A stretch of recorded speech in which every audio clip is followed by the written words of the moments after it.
दोस्तों, आप सबका इस वीडियो में स्वागत है।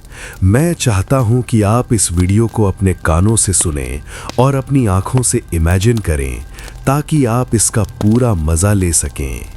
और हाँ, आप लोग ज़रूर बताइएगा कि ये वीडियो कैसा लगा, क्योंकि स्क्रिप्ट लिखने में बहुत मेहनत लगती है।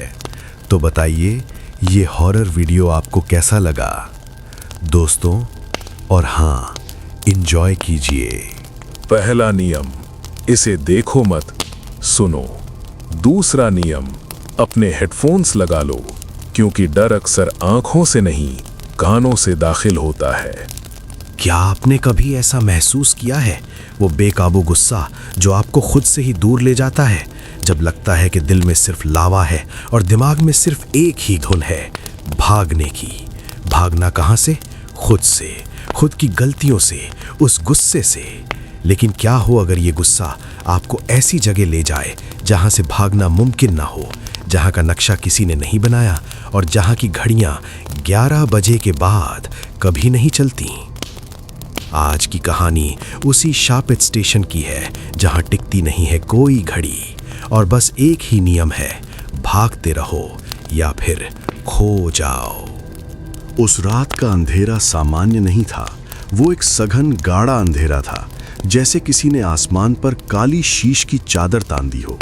हवा में नमी थी और उस नमी में मिली थी जंग लगी पटरियों और सड़े हुए लकड़ी की बू। समय रात के करीब 11 बजे का होगा। स्टेशन पर सन्नाटा एक जीवित चीज की तरह बैठा हुआ था। बस कभी कभार दूर से आती रेल की सीटी ही इस सन्नाटे को काटती थी, पर वो आवाज भी ऐसी लगती थी जैसे किसी और दुनिया से आ रही हो। मेरे लिए वो स्टेशन कोई भौगोलिक जगह नहीं, बल्कि मेरे अंदर के तूफान का एक ठोस रूप था। घंटों पहले हुई एक तीखी बहस, गुस्से में कही गई वो बातें जिन्हें वापस नहीं लिया जा सकता था। दिल एक उबलते हुए लावे का गड्ढा बन गया था। बिना सोचे समझे बस भागना चाहता था। कार छोड़ी, बस पकड़ी और खुद को उतार दिया इस सुनसान स्टेशन पर। कोई गंतव्य नहीं था, बस वहां से दूर जाना था जहां मैं था। पैर अपने आप चल रहे थे, सन्नाटे को ढूंढते हुए, शायद उस सन्नाटे में ही खो जाने की उम्मीद में। स्टेशन के एक छोर पर, जहां पटरियां टूटकर खत्म हो जाती थीं, एक विशाल पीपल का पेड़ था। उसकी जटाएं भूतों के बालों की तरह हवा में लहरा रही थीं। उसकी छाया में एक पुरानी लकड़ी की बेंच पड़ी थी। शरीर थक चुका था, बैठ गया। आंखें मूंद लीं, पर दिमाग के पर्दे पर वही दृश्य दौड़ रहे थे। चेहरे की वो मुड़ी हुई निराशा, दरवाजा जोर से बंद होने की आवाज। तभी कानों में एक करुण क्रंदन गूंजा। ऐसा लगा जैसे कोई औरत रो रही है। उसके रोने में सदियों का दर्द समाया हुआ है। साथ ही सुनाई दी पायल की खनखनाहट, वो स्पष्ट धात्विक आवाज, चांदी के घुंघरुओं की तरह। मेरी आंखें खुल गईं, दिन की धड़कन एकदम बढ़ गई। चारों तरफ देखा। बेंच के सामने पीपल की जटाओं के पार कोई था ही नहीं, सिर्फ अंधेरा था। पर वो आवाज, वो इतनी साफ थी, इतनी करीब थी। शायद कोई भ्रम था, गुस्से और थकान की बेन खुद को समझाया। तभी पेड़ की जड़ों के पास एक चूहे की चरचराहट सुनाई दी। उस साधारण सी आवाज ने सब भ्रम तोड़ दिया। हाँ, जरूर मैं ही हूं जो बेवजह डर रहा हूं। मैं दोबारा आंखें मूंदने ही वाला था कि ऊपर से पत्तों का झड़ना शुरू हुआ, बिना किसी हवा के, सीधे नीचे गिर रहे थे। गर्दन ऊपर उठाई, पेड़ की एक मोटी टेढ़ी डाली पर 2 बिंदु चमक रहे थे, लाल, जलती हुई अंगारों जैसी लाल। वो बिल्कुल स्थिर थीं, मुझे निहार रही थीं। मेरा खून जम गया, सांसें रुक सी गईं। पूरा शरीर बर्फ की मूर्ति बन गया, लेकिन भीतर की रूह एक जोरदार झटके से कांप उठी। वो आंखें, उनमें कोई जान नहीं थी, कोई दया नहीं थी, सिर्फ एक खालीपन था, एक ऐसी भूख थी जो आत्माओं को निगल जाती है। लड़ने भागने का जो वृत्ति जगा, उसमें सिर्फ एक ही शब्द था, भागो। मैं बेंच से उछला, पीठ पीछे से जलने लगी, जैसे वो लाल आंखें मेरी रीढ़ की हड्डी को जला रही हों। बिना पीछे मुड़े मैं उस बेंच से, उस पेड़ से, उस शापित स्टेशन से भाग निकला। पटरियों पर दौड़ते हुए पैर लड़खड़ा रहे थे, कानों में अपनी ही सांसों का शोर और दूर से आती वो पायल की खनखनाहट जो अब मेरे कदमों की रफ्तार के साथ ताल मिला रही थी। स्टेशन से निकलकर एक कच्ची सड़क पर आया। एक तरफ खेत थे, दूसरी तरफ घना जंगल। गांव की ओर जाने का यही एक रास्ता था जो लगभग 3 किलोमीटर दूर बताया जाता था। चांद निकला हुआ था, पर उसकी रोशनी धुंधली और धोखा देने वाली थी। वो चीज़ों के आकार बिगाड़ देती थी। हर झाड़ी एक खड़ा हुआ इंसान लगता, हर पेड़ की टेढ़ी डाली एक हाथ जैसी दिखती। पर सबसे ज्यादा डरावनी थी वो आवाज मेरे पीछे, हमेशा एक ही दूरी पर। अगर मैं तेज दौड़ता वो आवाज तेज हो जाती, अगर धीमा होता वो भी धीमी पड़ जाती, एक लय में। चप्पलों या नंगे पैरों की आवाज नहीं थी, वो ऐसी थी जैसे कोई गीली मिट्टी पर पैर घसीट रहा हो। मैंने पीछे मुड़कर देखने की हिम्मत नहीं की। दिमाग चिल्ला रहा था, बस भागते रहो। रास्ते में एक मोड़ पर एक छोटी सी बच्ची खड़ी थी। उसने सफेद रंग का फ्रॉक पहना हुआ था और वो जोर जोर से रो रही थी। उसका रोना हृदय विदारक था। मेरा पहला ख्याल था रुकने का, पूछने का कि वो यहाँ अकेली क्या कर रही है। पर जैसे ही मैंने अपनी रफ्तार धीमी की, मेरी नज़र उसके चेहरे पर पड़ी। चांदनी सीधे उस पर पड़ रही थी। आंसू? उसकी आंखों से एक भी आंसू नहीं बह रहा था। गाल पूरी तरह सूखे थे, बस उसका मुंह खुला था और उससे रोने की आवाज निकल रही थी, जबकि उसके चेहरे के हाव भाव बिल्कुल सपाट, खाली थे। ये नज़ारा इतना अप्राकृतिक, इतना डरावना था कि मेरे रोंगटे खड़े हो गए। तभी दिमाग में एक पुरानी दादी की कहानी कौंध गई। रास्ते में मिले किसी रोते बच्चे पर भरोसा मत करना, खासकर उस वक्त जब तुम भाग रहे हो। वो तुम्हें रोकने के लिए होते हैं। मैंने एक पल की भी देरी किए बिना अपनी रफ्तार फिर से बढ़ा दी। उस बच्ची का रोना अचानक बंद हो गया। मैंने पीछे देखा, वो वहां नहीं थी, बस सड़क खाली थी। गांव की पहली झोंपड़ी दिखी।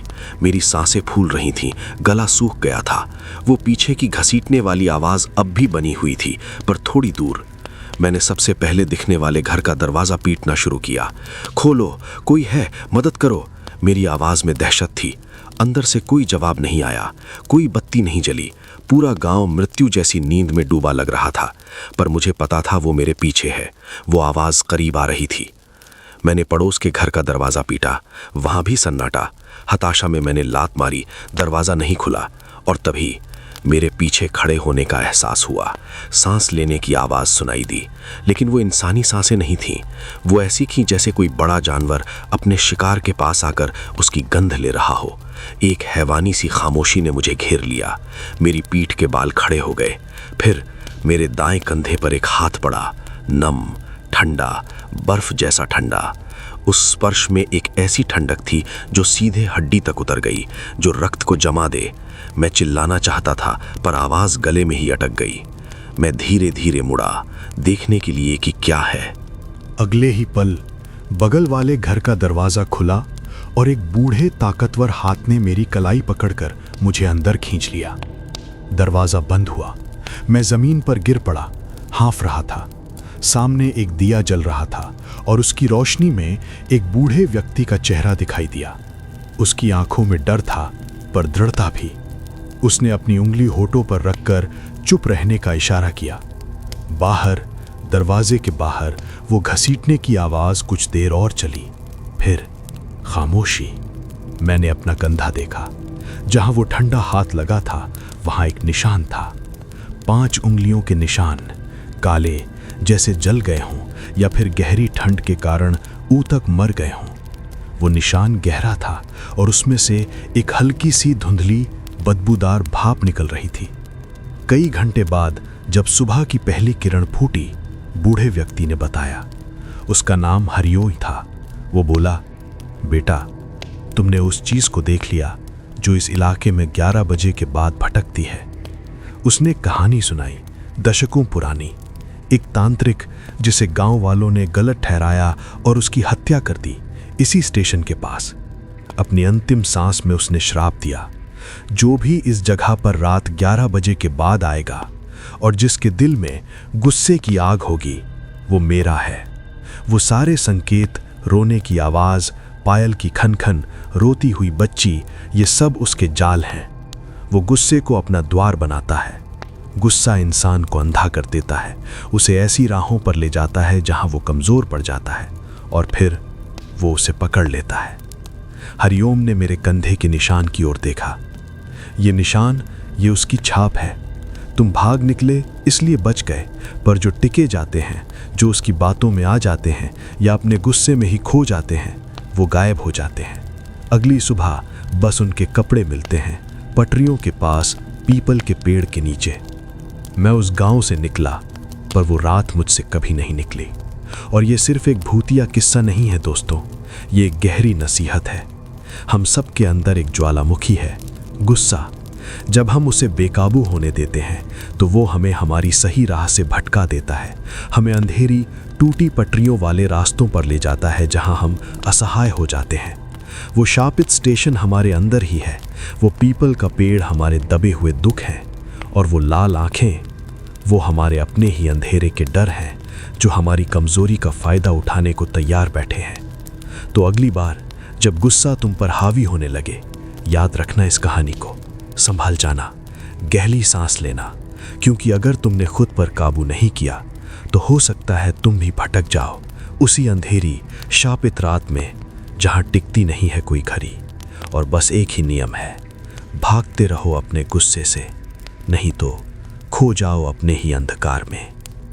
क्या आपने कभी ऐसा गुस्सा महसूस किया है जिसने आपको डरा दिया हो? नीचे कमेंट में अपनी कहानी साझा करें। अगर ये कहानी आपको लगी भयानक और सीख देने वाली तो इस वीडियो को लाइक ज़रूर करें, और ऐसी ही भयानक कहानियों के लिए चैनल को सब्सक्राइब करना ना भूलें। बेल आइकॉन दबाएं ताकि आप कभी कोई वीडियो मिस ना करें, क्योंकि अगली बार हम किसी और की यात्रा पर नज़र डालेंगे, किसी और के गुस्से के अंधकार में। देखते रहिए और सावधान रहिए।